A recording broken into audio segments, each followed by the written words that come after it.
Bagas, Sari, Ratih, dan Wira naik Gunung Lirang untuk liburan yang seharusnya biasa saja, sampai satu telaga menandai Ratih dan menyeret mereka ke Dusun Mayit, desa gaib yang menuntut tumbal. Meski berhasil keluar hidup-hidup, bayangan dusun itu tak pernah benar-benar pergi, terus memburu persahabatan, keberanian, dan kewarasan mereka.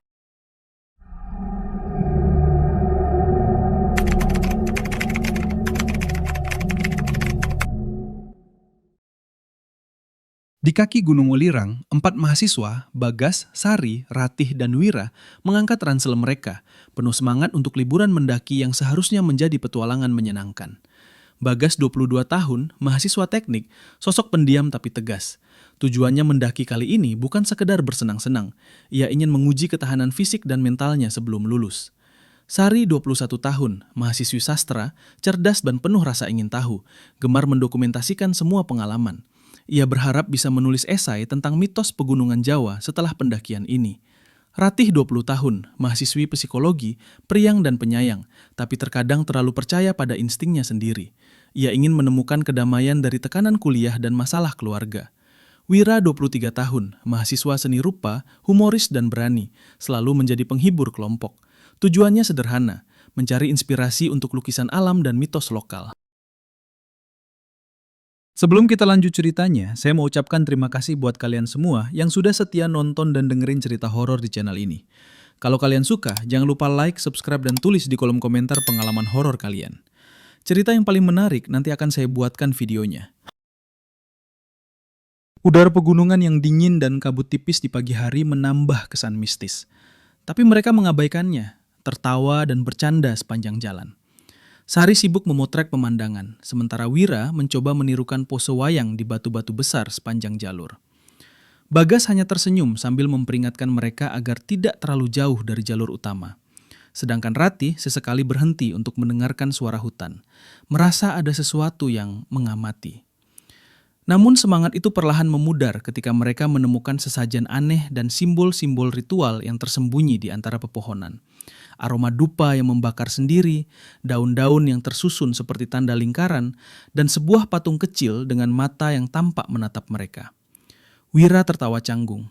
Ah, ini cuma buatan warga lokal, mungkin untuk keselamatan pendaki. Tapi mata Ratih berbinar, perasaannya mengatakan ada sesuatu yang lebih gelap. Malam itu, kabut semakin tebal, dan Ratih secara tak sengaja terperosok ke sebuah telaga yang airnya gelap dan sunyi. Ketika ia muncul kembali, sesuatu dalam dirinya tampak berbeda. Sikapnya dingin, pandangannya kosong, seolah bukan Ratih yang mereka kenal. Sari ingin memegang tangannya, tapi Ratih menyingkir, suara batinnya bergema di telinga mereka. Kalian, jangan ikut aku. Keempat sahabat itu mencoba kembali ke jalur pendakian, tapi gunung seolah berubah sendiri. Jalanan berliku, pepohonan saling menutupi, dan mereka menemukan pasar gaib di tengah hutan. Suara wayang berderit, lilin yang menyala sendiri, dan bayangan orang-orang yang tampak hidup tapi tak nyata. Waktu dan ruang kehilangan makna. Mereka tidak tahu apakah sudah berjalan jam, menit, atau detik. Di puncak kebingungan mereka, seorang kakek misterius muncul. Mbah Surono, penjaga dusun mayit. Dengan suara serak namun tegas, ia menjelaskan bahwa mereka telah memasuki desa gaib antara dimensi, tempat roh-roh tersesat dan yang menuntut tumbal. Ratih yang telah ditandai menjadi pusat teror dusun itu. Dengan ketegangan memuncak, mereka harus berhadapan dengan bayangan masa lalu, ketakutan terdalam, dan alam gaib yang tidak mau dilewati begitu saja. Bagas harus menghadapi rasa bersalah karena sering mengabaikan keluarganya. Sari harus menelan rasa takutnya pada hal-hal tak terlihat. Ratih harus melawan kegelapan dalam dirinya sendiri. Dan Wira menghadapi ketakutannya akan kehilangan sahabat. Setiap langkah adalah taruhan hidup dan mati. Mereka sadar bahwa untuk keluar, mereka harus memahami batas-batas yang tidak terlihat, menghormati tradisi yang terlupakan, dan menghadapi kengerian yang tak bisa dijelaskan oleh logika manusia. Hutan yang awalnya indah kini berubah menjadi labirin mimpi buruk. Dan malam itu, keempat sahabat belajar bahwa ada dunia lain yang menunggu. Diam-diam, sabar, dan siap menarik mereka selamanya ke dalam dusun mayit. Mereka menyadari, perjalanan ini bukan sekedar mendaki gunung, tapi menyelami kegelapan hati manusia dan misteri alam yang tak terjamah. Kabut malam menelan gunung Wulirang, hanya terdengar suara ranting patah di bawah kaki Bagas dan Wira. Mereka berhenti sejenak, mencoba menenangkan diri, tapi mata mereka tak bisa lepas dari Ratih yang kini berjalan perlahan, tatapannya kosong. "Ratih, kau baik-baik saja?" tanya Sari, suaranya bergetar. Ratih menoleh perlahan, bibirnya tak bergerak, hanya matanya yang seolah menatap jauh ke dalam kegelapan. Sebuah desahan halus terdengar dari telaganya, seperti suara orang yang berbisik dari jauh. "Dia sudah berubah," gumam Wira, suaranya hampir tak terdengar. Mereka terus berjalan, tapi setiap langkah membawa mereka ke tempat yang sama. Pohon besar dengan akar menjalar seperti tangan menahan mereka. Jalan setapak yang seharusnya menuju desa kini berbelok tak menentu. Di kejauhan terdengar suara gendang dan suling halus, seolah ada pasar yang hidup, namun hantu-hantu menari di antara bayangan lilin. Sari menggenggam tangan Bagas. "Kita harus menemukan Mbah Surono lagi. Dia satu-satunya yang bisa membantu kita keluar." Tiba-tiba Ratih berhenti. Suaranya terdengar dalam batin mereka, bukan keluar dari mulutnya. "Kalian jangan ikut aku." Bagas maju, mencoba meraih Ratih, tapi tangannya melewati udara kosong. Ratih kini berdiri di tengah jalan setapak, dikelilingi bayangan yang bergerak seperti asap. Wajah-wajah samar menatap mereka dengan mata hitam pekat. Mbah Surono muncul dari balik pepohonan, tongkatnya menancap ke tanah. "Kalian sudah terjerat di dusun mayit," katanya dengan suara serak tapi tegas. "Hanya yang tulus dan berani menghadapi kegelapan bisa kembali. Ratih, telah ditandai oleh roh penjaga. Kalian harus memilih, meninggalkannya atau menghadapi seluruh dusun bersamanya." Hening. Angin malam berdesir seperti suara tangisan. Wira menatap Ratih, hatinya sakit. "Kita tidak akan meninggalkanmu, Ratih. Apapun yang terjadi, kita bersama." Mbah Surono menghela napas panjang. "Kalau begitu, kalian harus melewati lorong bayangan. Setiap langkah akan menghadapkan ketakutan terdalam kalian. Hati-hati, jangan biarkan putus asa menguasai kalian." Mereka berjalan memasuki lorong gelap. Dindingnya seperti terbuat dari kabut pekat. Suara-suara masa lalu, tawa, tangisan, amarah menghantui mereka. Bayangan Ratih menari di sepanjang lorong, kadang seperti manusia, kadang seperti makhluk tak berbentuk. Sari hampir terjatuh ketika bayangan ibunya muncul, menuntutnya menyerah. Bagas menahannya. "Ingat, ini hanya ujian, jangan takut." Sementara itu, Wira dan Ratih berjuang melawan roh-roh yang mencoba memisahkan mereka. Mereka harus melewati lorong itu tanpa membiarkan putus asa menguasai hati mereka, karena hanya dengan keberanian dan kesetiaan persahabatan mereka, dusun mayit akan mengizinkan mereka kembali ke dunia nyata. Dan malam itu, Gunung Wulirang tidak lagi hanya sebuah gunung. Ia adalah labirin antara hidup dan mati, tempat mereka belajar bahwa keberanian, persahabatan, dan penghormatan pada alam adalah kunci untuk keluar dari kegelapan dusun mayit. Lorong bayangan berakhir di sebuah lapangan terbuka yang diterangi cahaya kuning redup dari lentera yang melayang di udara. Di tengah lapangan berdiri roh penjaga dusun, sosok tinggi dengan wajah tertutup kain putih, matanya merah menyala, dan suara yang bergemuruh menembus kesunyian malam. "Kalian berani memasuki dusun mayit, tetapi hanya satu jalan untuk keluar."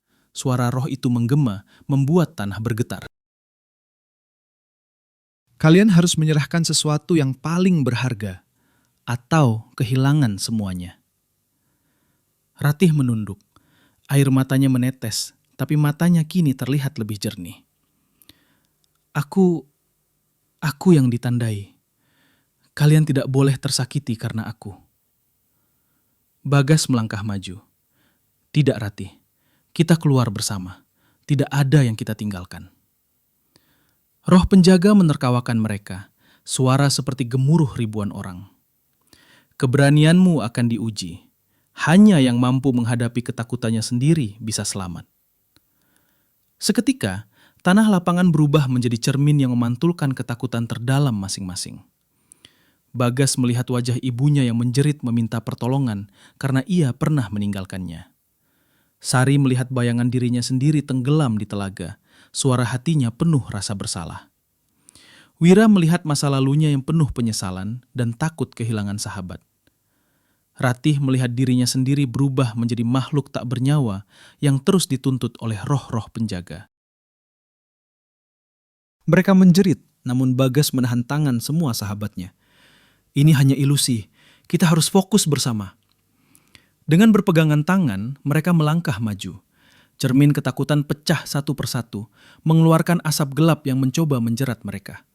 Ratih dengan air mata berteriak, Aku siap!" dan melangkah di depan. Roh penjaga menyebarkan tangan, siap menelan mereka. Tapi kemudian Mbah Surono muncul di samping mereka, melantunkan mantra tradisional Jawa yang membuat roh itu mundur perlahan. "Hanya hati yang tulus yang bisa melewati dusun ini," teriaknya. Dengan napas tersengal, mereka melewati lapangan itu. Kabut mulai menipis, suara angin membawa aroma tanah basah dan daun hutan. Perlahan-lahan mereka kembali ke jalur pendakian yang benar. Gunung Wulirang kembali tenang seperti semula. Ratih jatuh terduduk, tapi kali ini ia tersenyum. "Kita selamat." Bagas mengangkat tangannya, menatap sahabatnya satu persatu. "Ini bukan hanya keberanian, tapi juga persahabatan kita yang menyelamatkan kita. Dusun Mayit tidak akan bisa menahan kita lagi." Malam itu, mereka menyadari sesuatu. Gunung Wulirang bukan sekedar tempat pendakian. Ia adalah cermin dari hati manusia. Tempat yang menuntut keberanian, kesetiaan, dan penghormatan pada tradisi. Dan bagi mereka, Dusun Mayit tetap ada.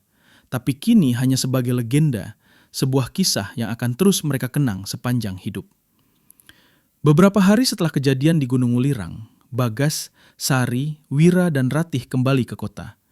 Mereka tampak normal, tapi setiap malam mimpi aneh dan bisikan tak kasat mata terus menghantui mereka. Ratih sering terbangun karena suara langkah di kamarnya, meski rumahnya sepi.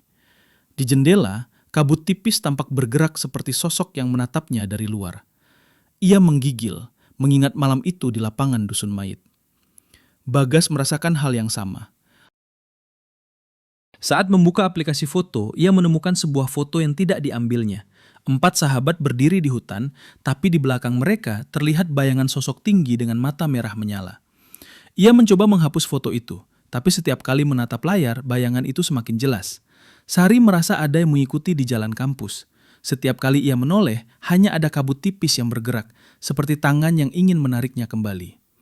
Wira yang biasanya tenang mulai sering berbicara sendiri, menunjuk ke arah kosong dan berkata, "Mereka menunggu. Mereka masih menunggu kita kembali ke dusun." Suatu malam, keempatnya berkumpul di rumah Ratih, mencoba berbicara tentang kejadian itu. Mereka tertawa canggung, mencoba meyakinkan diri bahwa itu hanya trauma. Tapi tiba-tiba, dari sudut gelap ruang tamu terdengar suara Mbah Surono, atau setidaknya suara yang persis seperti beliau. "Kalian selamat, untuk sekarang."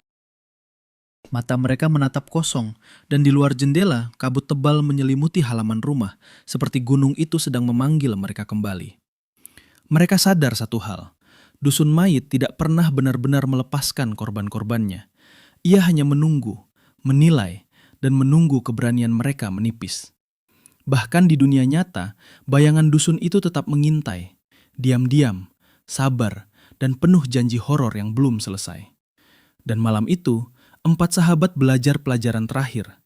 Ada tempat di dunia ini, antara dimensi, antara hidup dan mati, yang tidak bisa dilupakan, tidak bisa dijauhi, dan tidak bisa sepenuhnya ditinggalkan. Dusun Mayit.